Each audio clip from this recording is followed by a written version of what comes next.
Okay, so ever since we saw the design for the PlayStation 5, and it was talked about how those plates on the sides could be removable just by the user without voiding a warranty or having to get too far into the system to rip it apart to get those side panels off, there were a lot of thoughts about customizing them and doing some really cool things.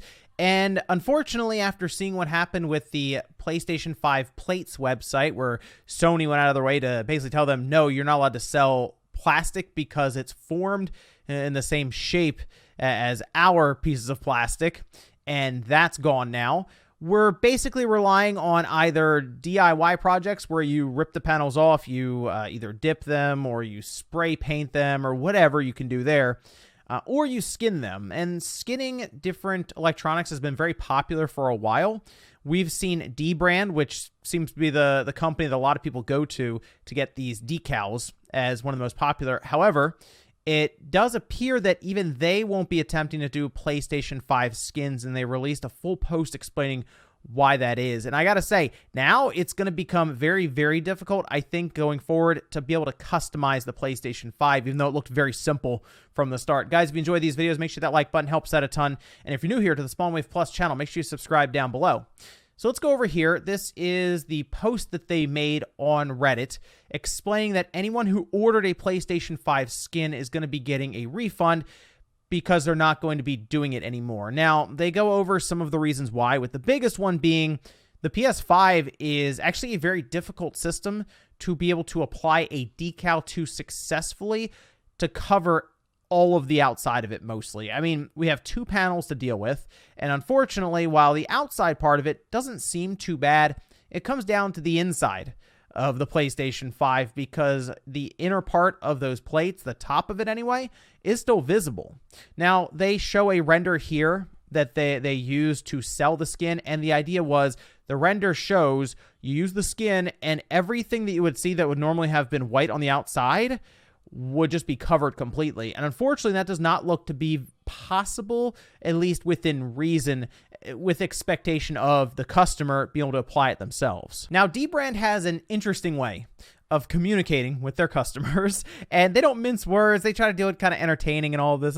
That's fine. But the idea here, you can see this is what it ends up really looking like after you apply one of the skins, because the inside is just not able to be covered well. I mean, if you remember, when we took apart the PS5, we had the plates out, and you could see those spikes on the inside. You would have to create a decal that would be able to go around all of those spikes that kind of hook outwards. So you'd have to sort of apply it from one angle, push it down, and then press down correctly. Even then, if you try to cut it off towards the top, you would still probably see some of it. And then it also comes down to you being able to wrap around the top of the PlayStation 5. It's not so much the outside. And they also point to Dave Lee, who did his full video on the PS5, and during that video you could see his PlayStation 5, and it also had a skin on it already, and he made mention that the inside, unfortunately, is still white. So some people may be okay with the look, but it still kind of defeats the purpose of skinning the PlayStation 5 to create this illusion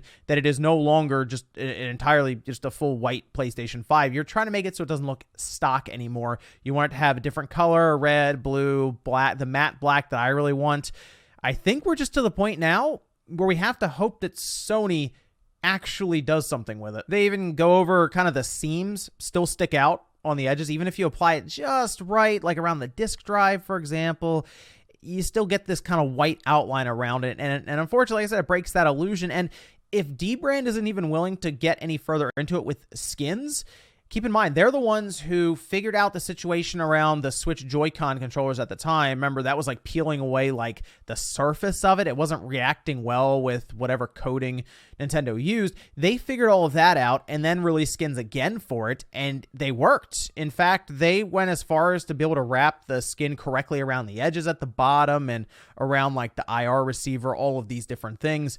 But like the PlayStation 5, at first glance, we figured, oh, we'll get new plates for it. That's not going to happen. Oh, well, you know what? It's a big flat area on the outside. We'll just get skins for it. and that doesn't look great. So this is a tough situation with Sony. Again, we originally thought this would be an easy customization job with these plates coming off, and it's looking less and less likely that we're going to see a lot of options anytime soon. So we'll see if Sony eventually does do some sort of release for their own panels. Maybe God of War Ragnarok could be one of the first ones they do. I mean, maybe they take a shot even at Ratchet and Clank. My only thing there is they're still trying to just produce enough PlayStation 5 systems to get them out there to the public. So they're not going to, I think, focus as much on the shell until they get caught up on overall stock. So I'm thinking, at least at this time, probably God of War Ragnarok. I'm thinking at the end of next year. Maybe we see something going alongside of it. We'll certainly see a special edition PlayStation 5. The question will be, are they going to sell those shells, or are they going to keep them in the factory, making it easier for them to change out and produce these special edition systems? Hey, you never know. Maybe 2 years down the road, we'll start seeing different colored PlayStation 5 shells just kind of pop up on places like AliExpress or even eBay as an example. But let me know what you guys think about this situation down below. We've lost the idea of custom shells due to Sony not wanting that to happen, and we've lost the ability for high quality skins even for the system. Thanks guys for watching, and I'll see you next time.